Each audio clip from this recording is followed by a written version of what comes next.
Haribol, we are live. So today we are going to be continuing with the topic of Yudhishtir Maharaj,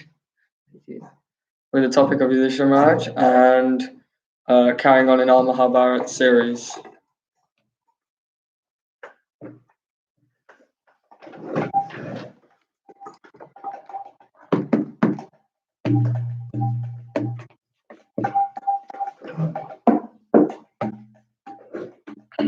Namo Vishnu Padhaya Krishna Preshtaya Bhutale Srimate Bhakti Vedanta Swami Niti Namine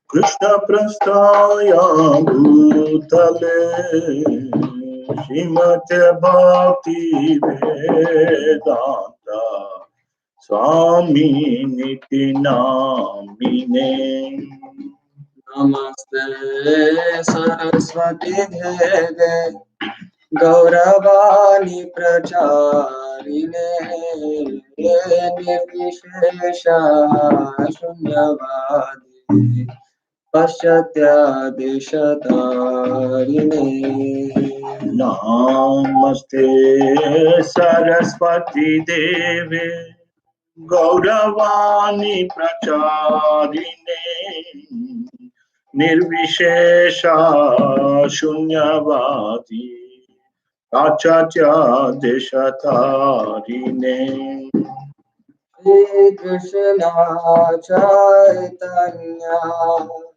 Prabhu Nityananda Shri Advaita Gadadara Shivasadi Gaura Bhakta Vrinda Jaya Shri Krishna Chaitanya Prabhu Nityananda Shri Advaita Gadadara Shivasadi Gaura Bhakta Vrinda Hare Krishna Krishna Krishna Hare Rama Rama Rama Hare Hare Hare Krishna Krishna Krishna Hare Hare Hare Rama Rama Rama Hare Hare Hare Krishna Krishna Krishna Hare Hare Hare Rama Rama Rama Hare Hare Hare Krishna Krishna Krishna Hare Hare Hare Rama Rama Rama Hare Hare Hare Krishna Krishna Krishna Hare Hare Hare Rama Rama Rama Hare Hare Hare Krishna Krishna Krishna Hare Hare Hare Rama Rama Rama Hare Hare Hare Krishna Krishna Hare Hare Rama Rama Hare Hare Hare Krishna Krishna Krishna Hare Hare Hare Rama Rama Rama Hare Hare Hare Krishna Krishna Krishna Hare Hare Hare Rama Rama Hare Hare Hare Krishna Krishna Krishna Hare Hare Hare Rama Rama Rama, Hare Hare.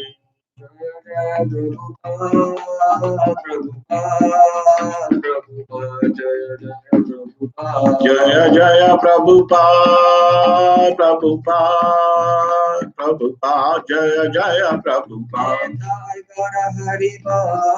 Hari Bol, Nitya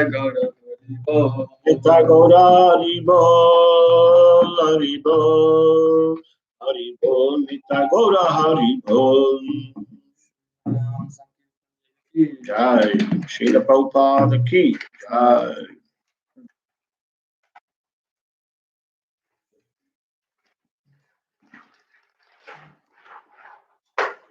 So Hare Krishna, welcome everyone.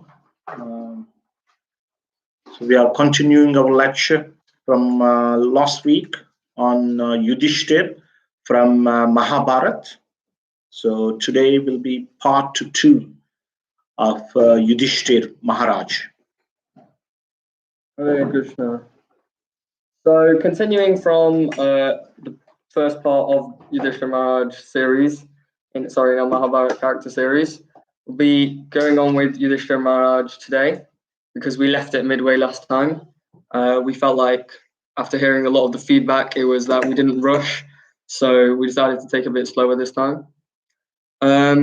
So just before we start, we'll just start off with the invocation mantra, and then we'll get into a little summary, and we'll go into our class today. So, Om Namo Bhagavate Vasudevaya. Om Namo Bhagavate Vasudevaya. Om Namo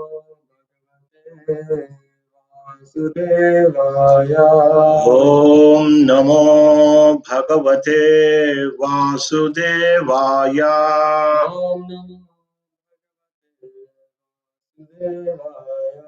Om Namo Bhagavate Vasudevaya. Narayanam Namaskritya Naram Chaiva Narottamam Devim Saraswatim Vyasam Tato Jayam Budirayet.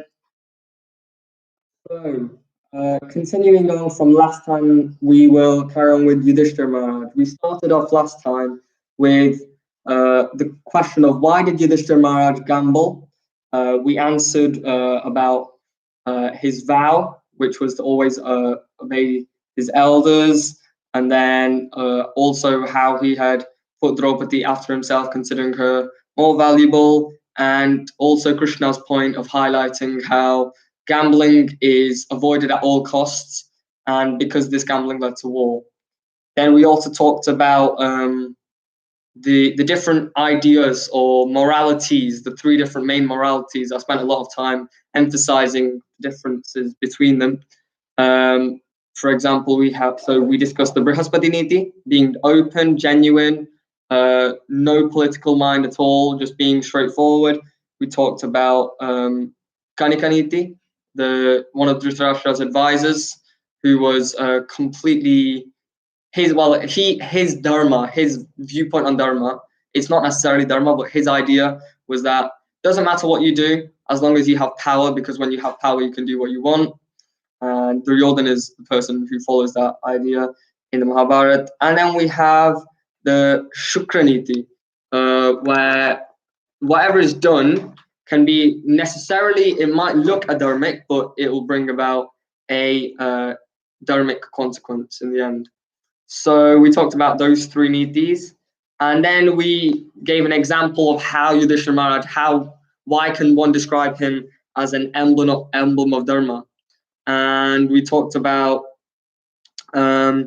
his humility, and also his Shukraniti ideas coming into play later when during exile, when Duryodhana came and tried to show off his wealth and his power, in the forest. He was captured and defeated and captured by certain Gandharvas.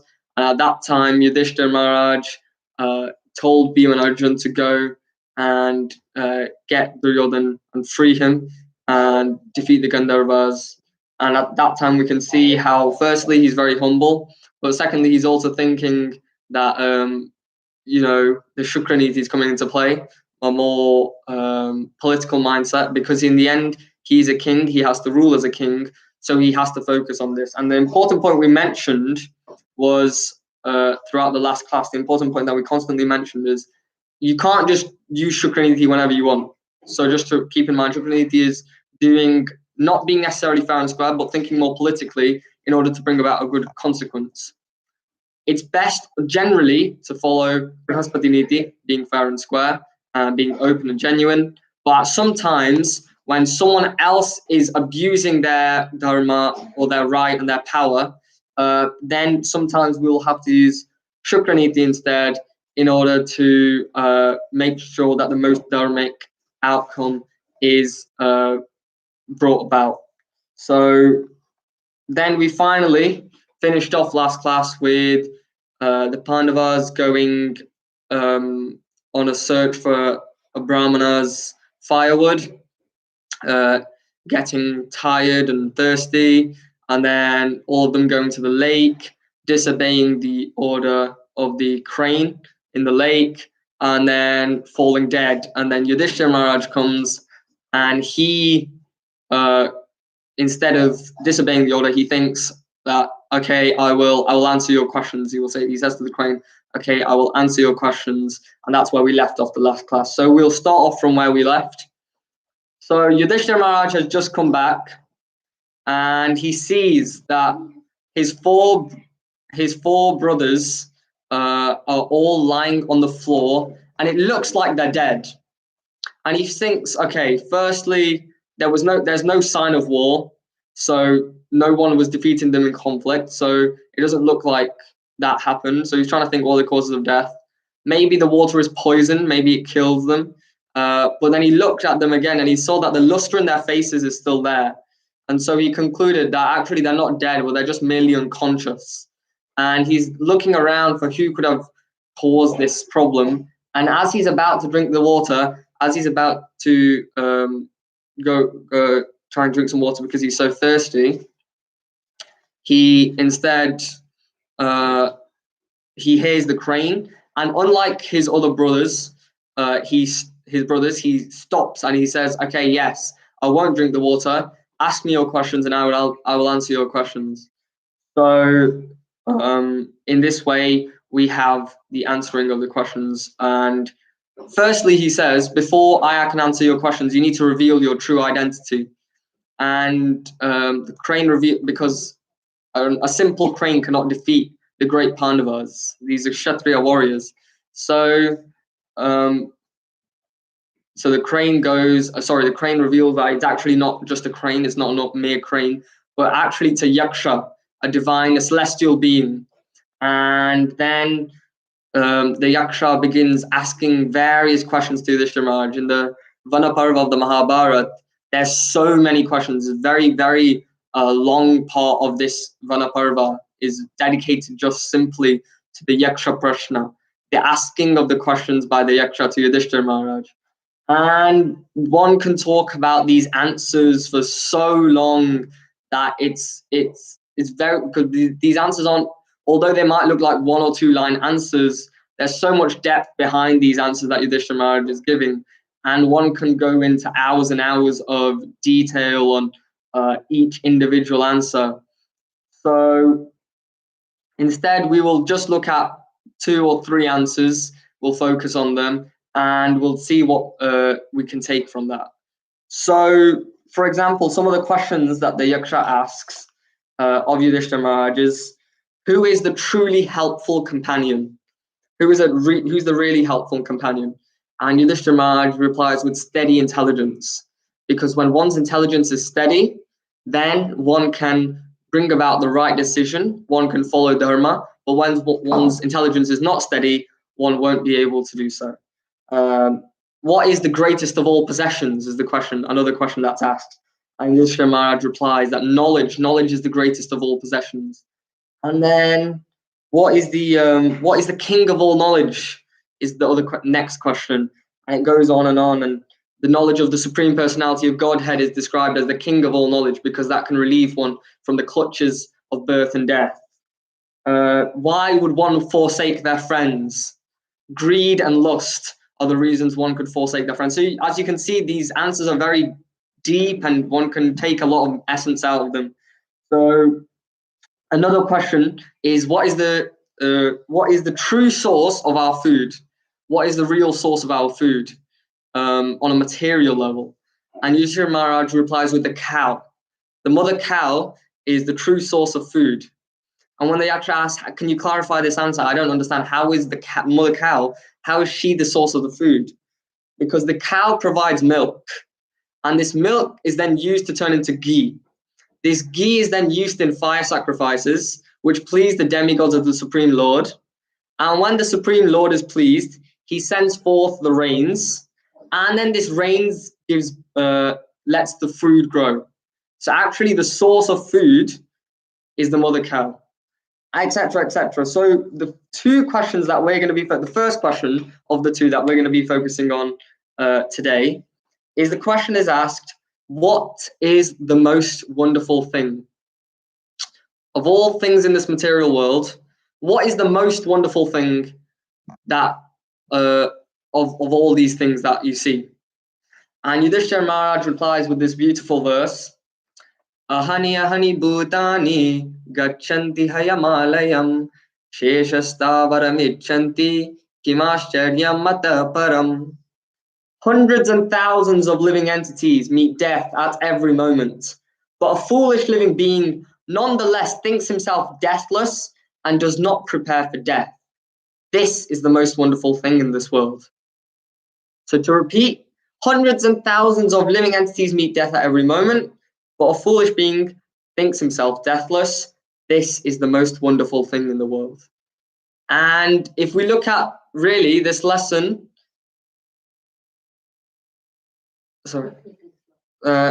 if we look actually at this answer, this is actually the crux of Krishna consciousness. This is the whole purpose of Krishna consciousness is to try and understand this point that death can come at any moment and that we must be prepared for death. So, Kim Ashcharya Mata Param, what is more wonderful than this? We see so many people dying on a daily basis. Every single day, so many people are dying, and we still think, I'm going to live today. I won't die today. I'll be fine. And you know, we make plans for the future. On a material level, we make loads of plans for the future. You know, I'll do this, I'll do this, I'll do this, I'll get a job, and then with that, I can do this. And we carve out so many plans and strategies, and we think technically, you know, if I invest in this or if I do this right now, then it's going to help us in the future, maybe in 5 years to come. Who knows if we will live 5 years to come? Death can come at any moment. And what is more wonderful than this? We see everyone dying around us, but everyone themselves thinks, no, that won't be me. I'm deathless. I'm immortal. Yeah, I'll die, you know, maybe another 50 years, give it another 60 years, like that, we think. And we just keep on postponing this. And why is this important? Because when we are truly doing long-term planning, we need to prepare for the time of death. Because death can come at any moment. And that's the significance of this. Prahlad Maharaj says, Kau Maharaj acharet prajna. We should start Krishna consciousness at a young age. People will say, well, what's the point of all this philosophy, this religion? You know, they should focus on their studies. Yes, you should focus on your studies. But what's the point of focusing on your studies if you die at a young age without even having learned anything of Krishna consciousness? Because at the time of death, what one thinks of, that state they will achieve, that position they will achieve. And if we think of the Supreme Lord at the time of death, then we become elevated and liberated from this material bondage, and we can go to Goloka Vrindavan, which is a place where from that place one never returns. So when we look at this, the most important type of long-term planning, the best type of investment is Krishna consciousness. Because if you follow the practice, if you practice this Krishna consciousness, you do your chanting, you do your reading, you practice this, you carry out your sadhana, you keep on practicing devotional service. Because of this devotional service, there is a higher chance that you will think of the Lord at the time of death. And even if you don't achieve the Lord at the time of death, it's mentioned that Neha Bikramanashosti. In that verse, there's described that even if you any little advancement on this path can save someone from the greatest type of fear. See, if you learn your alphabets in this life and then you forget them, then as soon as another baby is born, they have to learn their alphabets again, because they have whatever material knowledge you learn in this life, you lose for your next life. But this spiritual knowledge is different. Whatever one learns from that position only, he carries forth. So if you learn something now in your Krishna consciousness, even if you can't liberate yourself and free yourself from the cycle of birth and death by the end of this life, then you will still carry on, and Lord Krishna will put you in a position in which you can carry on from the next life. So we think that we're independent of Krishna's control sometimes. We think, I'm the enjoyer, I should do this, all about I, and we lose this sense of humility. And sometimes we need to remember that actually death can come at any moment. There is danger at every step. Padam padam yet vipadam. Every step there is danger in the material world. There is no guarantee for anything. Just because you take a vaccine doesn't mean that you will live 10 years longer. Whatever is there is already ordained by the Lord. So we should plan our lives in such a way, because whatever minute independence we have, we can use that in order to serve the Lord. This is the best long-term plan. This is the best long-term investment, because every other material plan will fall apart at the time of death. At the time of death, everything is taken away from us. So this is why Yudhishtir Maharaj says, Kim Ashcharyam Atah Param. What is more wonderful than this? Although, and even myself will think, I'm only 15 now. I'm not going to die tomorrow. What's the point? I can read Bhagavad Gita another day. I'll do my chanting later. Death can come at any moment. This is the point to understand, that death can come any time. So it's important, especially that we prepare for death. If life is like a preparation, then death is like the examination. Because whatever we carry out in this life, that's what we remember at the time of death. And so it's very, very important. And there's extreme amount of stress given for Krishna consciousness. Not later in life when one becomes older and one's already done everything, because people might not even become older. What's there to guarantee that I will live the next 10 years? Death can come at any moment. So sometimes people have this mentality that, he's very young or she's very young. Why should she get into Krishna consciousness now? Why is she reading Gita now? Why is he looking into devotion now? This is all useless, because it's not at all important. But actually, this is the most important thing. So I know I've said that the same thing maybe 5-6 times, and because it's so important, you can't understress it. It has to be emphasized. And Srila Prabhupada quotes this verse so many times because it's true to this very day. Yudhishtir Maharaj said this verse, 5,000 years ago? And it's still happening today. We see so many people dying and we don't think that we're going to die. We think, I'll be fine.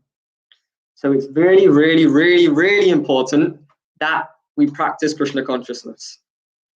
And if you don't remember anything from this class about Yudhishthira Maharaj, or anything from this series at all about any of the characters, just take this one point away, that by practicing Krishna consciousness, you will never go wrong.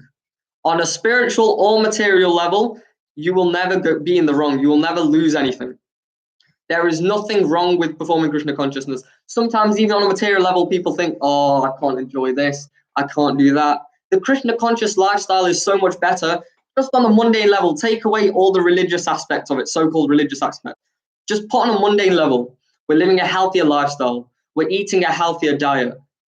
So even on the very material level, the Krishna conscious lifestyle is better. So sometimes people say, God doesn't exist. If God doesn't exist, for the sake of argument, if God doesn't exist, even as in that sense, we've also lived a better life than other people. So this Krishna consciousness is so important. There is nothing to lose by practicing Krishna consciousness, and there is everything to gain. And so this verse especially, Prabhupada quotes this verse so many times, and this is what Yudhishthira Maharaj replies to the question, what is the most wonderful thing in this world? Another question that the Yaksha asks, there's many more questions, but this is the only other one I'm going to focus on now, because there's so much depth in this one. But Govind Prabhu, for example, he's done a whole 5-day seminar, 2 hours every single day, just on Yaksha Prashna, and even he emitted loads of questions from there, because there's so much depth of knowledge that one can learn from these questions. So the Yaksha asks, how can we find the real truth? How can we find real truth, real Dharma? What is the means by which one can find this? And Yudhishthira Maharaj explains with this verse, Tarko pratishta shrutayo vibhinna nasavrishiryasya matam na bhinnam dharmasya tattvam nihitam guhayam mahajano yena gata sapanta. Dry arguments are inconclusive. A great personality whose opinion does not differ from others is not considered a great sage. Simply by studying the Vedas, which are variegated, one cannot come to the right path by which religious principles are understood. The solid truth of religious principles is hidden in the heart of an unadulterated soul. Consequently, as the Shastras confirmed, one should accept whatever progressive path the Mahajanas advocate. So I'll just read that last bit again. The Mahajana means a great devotee. One should accept whatever progressive path the Mahajanas advocate. Whatever path is given by the pure devotees of the Lord, that is what we should follow. And quite interestingly in this verse, simply by studying the Vedas, one cannot come to the right path. Now this is although this might look very contradictory, this is correct, because the Vedas have these very complicated to understand, especially however learned you may be. The Vedas are extremely complicated. There's so many of these sutras, and one word can have 4 or 5 different meanings, and then you can take the wrong meaning out of a word, of a sentence, and you can understand a completely wrong concept and twist it in your way, which is why there's so many different hodgepodge presentations of these Vedas now, this Vedic understanding. I want to mention, yeah, 3 meanings. Every single word, I believe, in Mahabharata has. Every single word in Vedas has 3 meanings. Every word in Mahabharata has 10 meanings. And every word in Vishnu Sahasranama, the 1,000 names of Vishnu, which people recite in South India, has 100 meanings. So sometimes when we read the scriptures, we wonder what is what. We get confused. So that's why just by practicing, just by reading on your own, you will never get the real truth. You'll be confused. That's why people are confused very much after reading Mahabharata, especially Mahabharata. People get confused.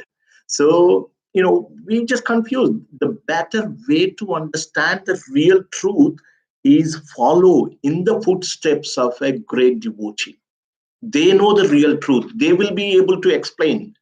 Chaitanya Mahaprabhu explained one verse. Atmarama verse. I was going to mention that. Yeah. That one verse. Atmarama Chamunayo Nirguntapi Urukrame Kurvanti Aitu Kim Bhaktim Ittam Bhuta Guno Harihi. That one verse, there's a whole chapter of Chaitanya Charitamrita. 65 ways he explained. 65 different meanings. So if you look, it's 300 verses, I think, that chapter.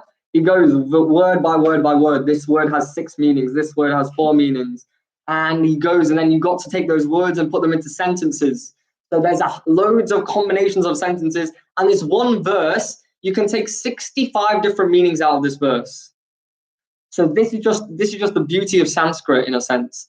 But it also shows how complicated it is. There's so many different meanings that one can understand, which is why if we study them ourselves, we won't necessarily come to the right path.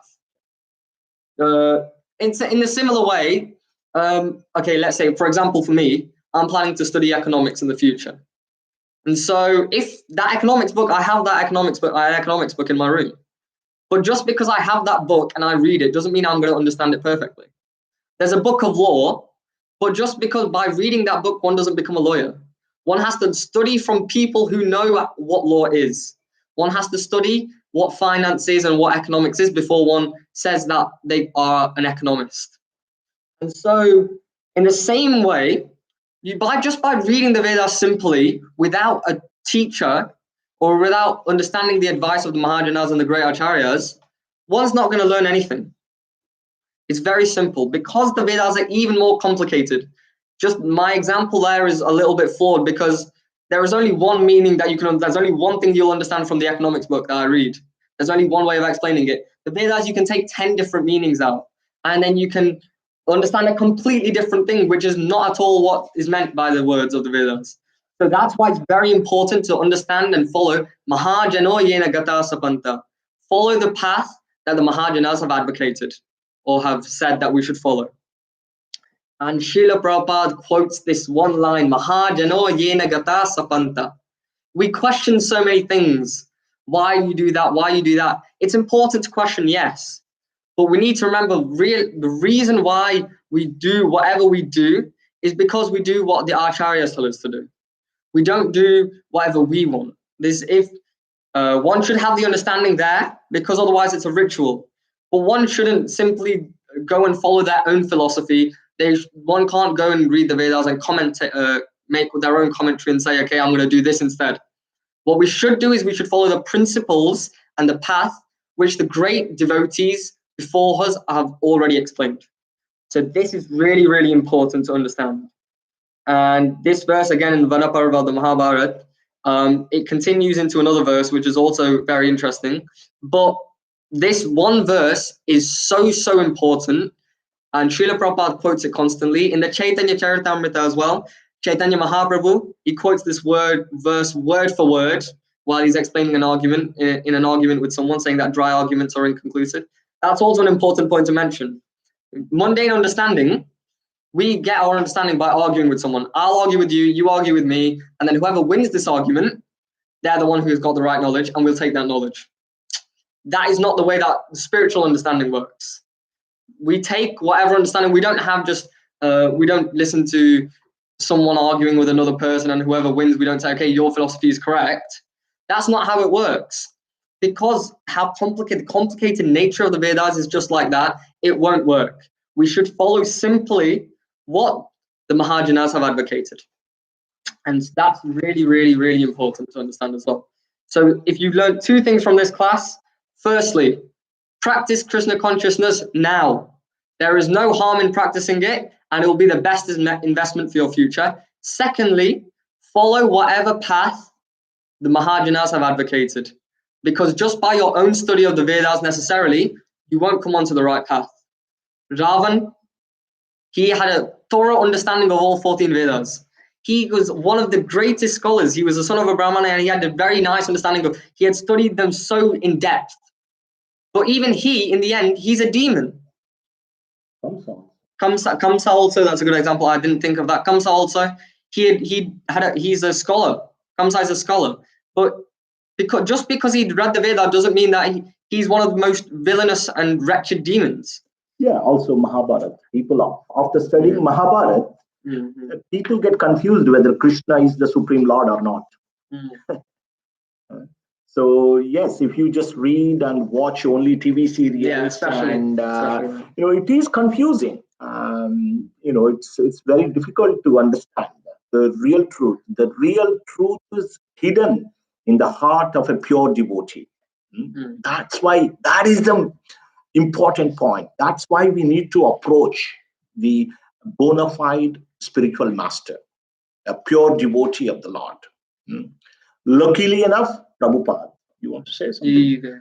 Prabhupada, we are very lucky to get the shelter of Prabhupada. He made life so simple for us. So simple, the practice so simple. He said, follow 4 regulative principles. What are they? No meat eating, no illicit sex, no gambling, no intoxication. No illicit sex, no gambling, no meat eating, no intoxication. and then chant 16 rounds of Hare Krishna Mahamantra. And don't offend any Vaishnava. Simple. And do service according to your ability. This is it. And that will do. It will take us back to Godhead. That's what Srila Prabhupada said. He made it so simple for us.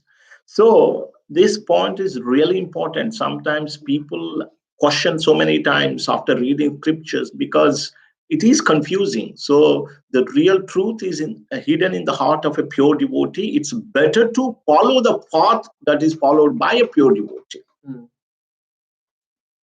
So there are many questions asked. I've said that many times, but there's many questions asked.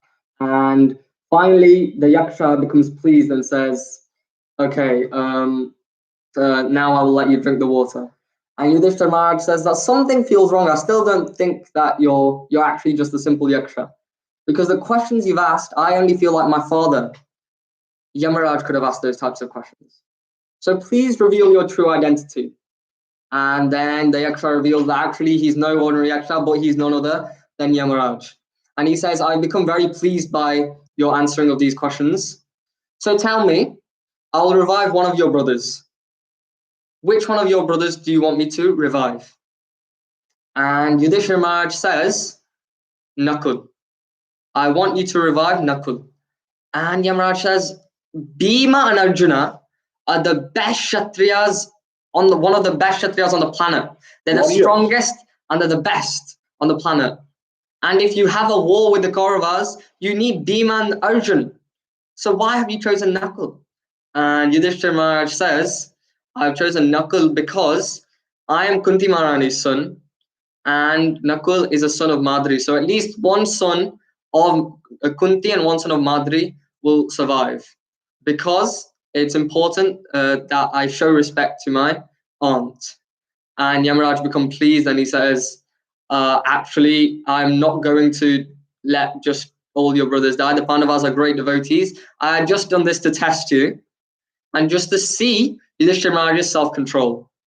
Because all the other Pandavas, yes, they were so tired and thirsty, and it's very understandable in that situation that they just wanted to drink water. They didn't want to answer any questions. But Yudhishthir Maharaj, even though he's even more thirsty because he's been waiting for everyone else, he stopped and he obeyed the order and he answered the question. So he showed that Yudhishthir Maharaj had very, very great self-control. And the Pandavas were revived and they carried on with their exile. And I'm not going to spend too much time on this, but also in their year of incognito, Yudhishthir Maharaj, at that point, the only important point I'm going to mention there relating to Yudhishthir Maharaj is he learned gambling. He learned the art of gambling. So the deal was, if we win the gambling match, you will go 12 years exile, and one of those years you will stay in hiding. Incognito. Incognito. And it's called the Virat Parva in the Mahabharata, because what they do is they go into hiding, and if the Kauravas find the Pandavas, then they have to repeat their exile again. 12 years and another 1 year hiding. That's the deal that's given. So Yudhishthir Maharaj, when he goes into the kingdom of Virat, these 5 Pandavas, they go disguised, and he disguises himself as a minister or a chief advisor. So he goes there and he learns the art of gambling. But there's a lot of interesting stuff that happens in Virata. But the important point for Yudhishthir Maharaj, he learns how to gamble. And you might think, why is he learning how to gamble? Firstly, he's seen the big issue that's caused by gambling. He knows that gambling is actually not something that's advocated in the scriptures. And so why is he gambling? Why is he learning how to gamble? And the point mentioned here is, now Yudhishthir Maharaj is not just thinking of himself, but he's also thinking of his duty as a king. As a Kshatriya, what if someone challenges to a gambling match? He now knows that he shouldn't do all of this thing, but just in case anything happens, he thinks, okay, I need to know the art of gambling, so that even if this sort of situation I'm put in again, I know how to win this time. And so this shows his political mindset now. As a king, what is his duty? My duty is to protect others. And because of my actions, he's constantly regretting, because of my actions of following what I thought was right, I've now made my 4 brothers and Draupadi undergo so much pain and torture and exile because of my actions. So he realizes, and we've mentioned this before, Shukraniti should be followed, because if by following normal dharma, you're bringing a bad consequence to those around you who are simply innocent, then you shouldn't follow that. That becomes adharmic instead of dharmic. So then he learns gambling. He learns the art of gambling during this time. And that's just showing how he's changed his, and that's how one should live. That's the important point that we mentioned again. That's how one should live in this world, because this world is not necessarily straightforward. So at times, when one undergoes these types of situations, one can't simply be open and honest, but one has to learn, for example, how to, in a sense, if you want to lie in order to bring about a good deed. We've already mentioned the example. If a murderer comes to my house and says, "Is there anyone in this house?" I'm not going to say, "Yes, there's 3 people in this house, my dad and my mum and my sister." Instead, I will say, "No, there's no one in this house," so that the murderer moves on. Because by lying, which is adharmic, I can bring about a better consequence, a better outcome. So then Yudhishtir Maharaj, he learns gambling in hiding. He comes out of hiding, and it becomes very clear that Duryodhana does not want to have peace with the Pandavas. Krishna sent as a peace messenger. I'm just going through this quickly. Krishna sent as a peace messenger. They completely disregard his request. He requests for 5 villages, not the kingdom, just 5 small villages. Duryodhana says, "I won't give even the land that fits under the tip of the pin of a needle. I won't give that, even that small bit of land I won't give to Pandavas." That just shows how crooked his mentality was. It becomes very clear that war is going to happen. And some people say, Yudhishthir Maharaj, emblem of Dharma.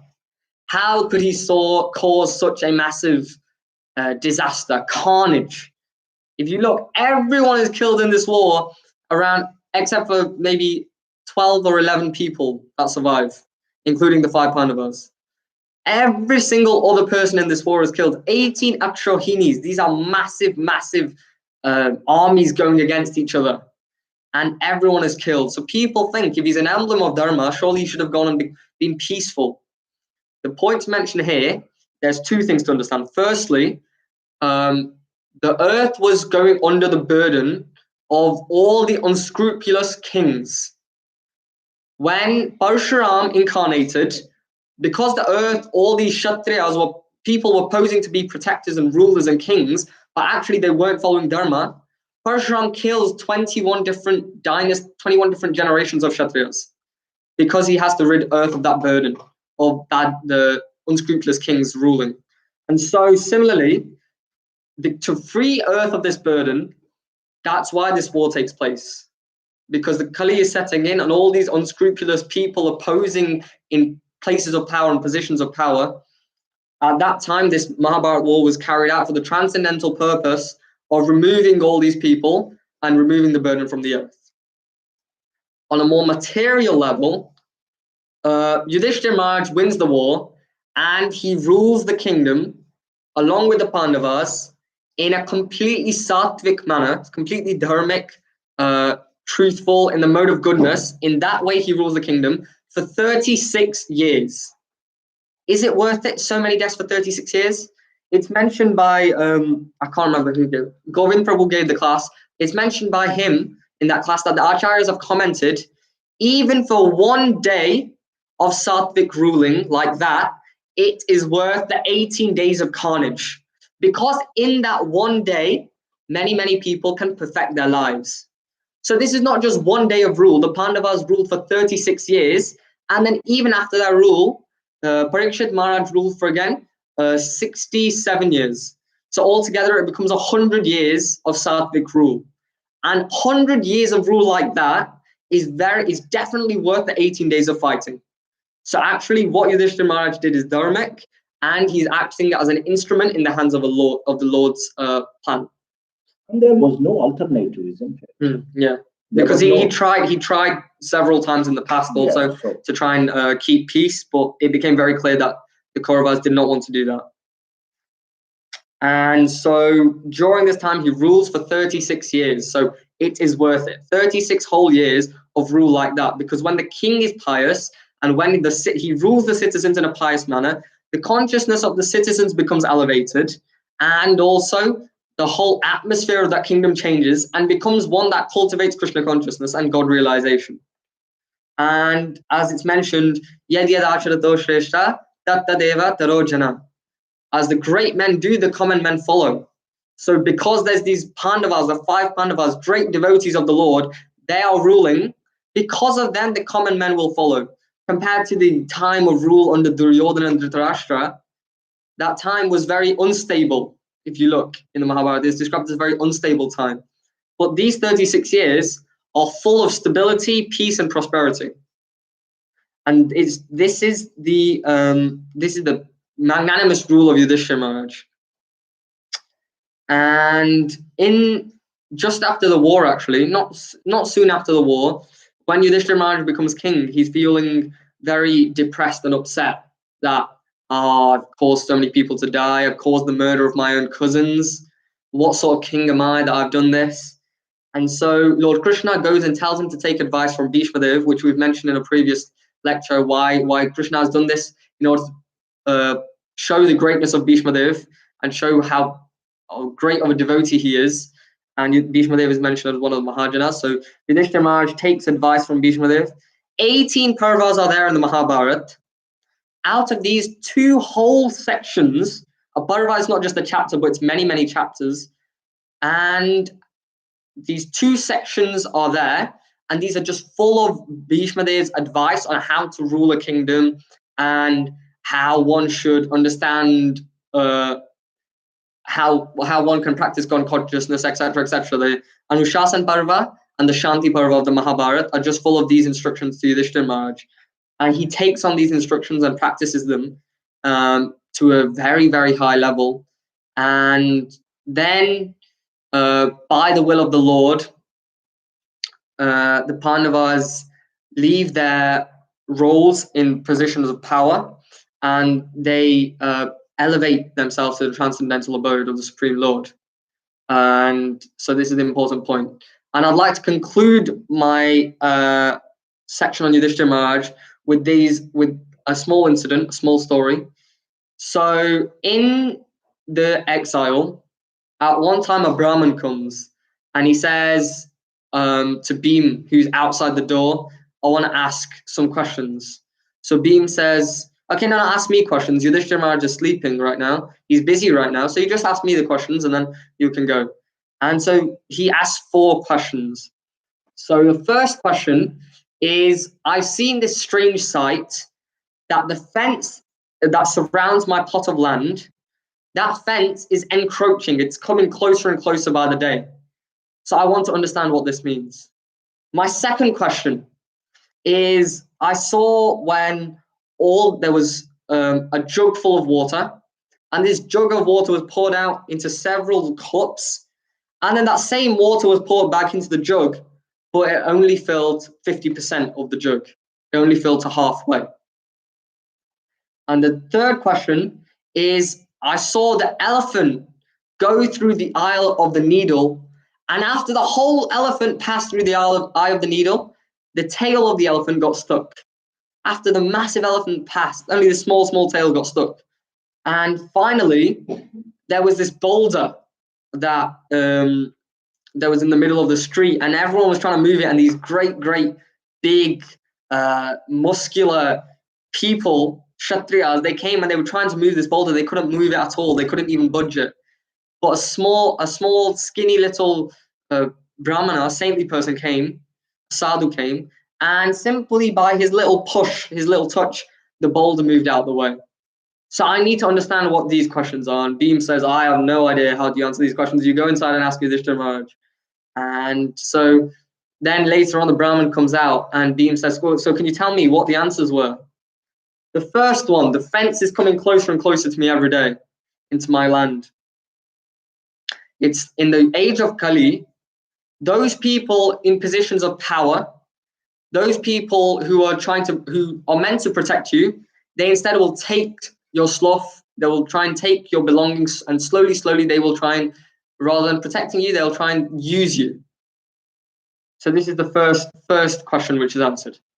Second, the water distributed in all the jugs and cups, and then when it's poured back into the main jug, only fills 50%. This is the nature of gratitude in the Kali Yuga. However grateful you are, people are so ungrateful that only 50% comes back to you. Finally, the elephant goes through the net. Sorry, third, the elephant goes through and the tail gets stuck. This shows that, you know, the big people in society, they will do many immoral things and incorrect things, but they'll get away with it. But when the smaller people do small mistakes, just like the elephant's tail is very small, they will get stuck, they will get caught, and they will be punished for it. That is the nature of this age of Kali. And finally, these great bodybuilders couldn't move this rock or this boulder. And the small, simple, saintly Brahmana, he was able to do so. And the big problems of the age of Kali will not be solved through our own material prowess, but instead they'll be solved through the understanding and following of the teachings of these saintly people. So these are the 4 questions which are asked to Yudhishthira Maharaj, and these are the 4 answers which he gives. So I'd like to finish off Yudhishthira Maharaj's section here, and I think we have a question in the chat actually. Yudhishthira Maharaj had to get rid of evil kings, which justifies the war. But how can we understand the death of warriors who were on the righteous army, like the Panduputras? So, well, in the specific case of the 5 sons of the Pandavas, they were actually 5 Gandharvas in the heavenly kingdoms. And there is a little story behind that I won't go too much into detail. But because of a curse, they ended up taking birth as the sons of the Pandavas. And by the means of this war, they were then returned to their their heavenly abode. The question is the warriors on the side of Pandavas. So yeah, other warriors. So other warriors. So for example, who supported the Pandavas? Yes, yeah, just for that specific example. Do you want to answer that? No, go on. So there is I'm trying to remember the exact example given by Govind Prabhu. There is, I can't remember the exact example. There's an example which he gives very nicely to illustrate this point. Oh yes. So first one, you are talking about the sons of Pandavas. So they were Gandharvas. They had to go back. So that's one. And the other army, and it is Krishna's arrangement. That's the obvious answer. If you want to give the short answer in the end, the short sweet answer, it's everything happened by desire of the Lord. There is a transcendental plan that has to be performed out here. If you look, even the Yadavas, the family of Lord Krishna, had to go, which seems very strange, but because the Lord had to wind up his pastimes and had to relieve the burden from the earth, even of those kings who are seemingly pious, they might, even though they seemingly fall on the side of the Pandavas, they had to go because the Lord's plan is that we don't necessarily see the full story. For example, 5 sons of Pandavas are Gandharvas. There's other stories in the background like this that are taking place. But they also had to go because Kali Yuga is coming. And even the Pandavas go because the Pandavas, they can't, such pious people, they can't exist in the time of Kali. They said the age of Kali is such that the pious people won't exist. They're not meant to. Lord Krishna himself goes because he realizes that age of Kali is setting in. And so this is the shorter answer. Yeah, there is another thing also that whoever had died in the battlefield, looking at Krishna, they all had awarded liberation. They went back to the spiritual world. That's what Acharyas have described. So okay. Any more questions? So we will stop here. And then if you all bless us, if you all bless Sumedha, maybe he will continue. He will pick up another character from Mahabharata. So that maybe we can try next week.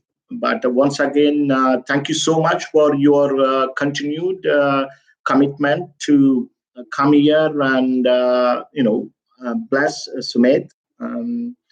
Thank you. So Hare Krishna, let us know if you have any comments or any questions. We'll just wait one or 2 minutes.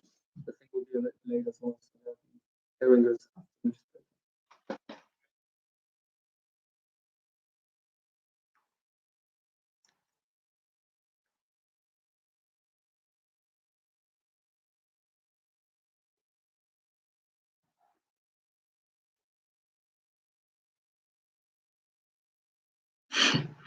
Thank you, Rajkumar Prabhu, for your comments. Meena Mataji, thank you. Ram Prabhu, yes, we need your blessings.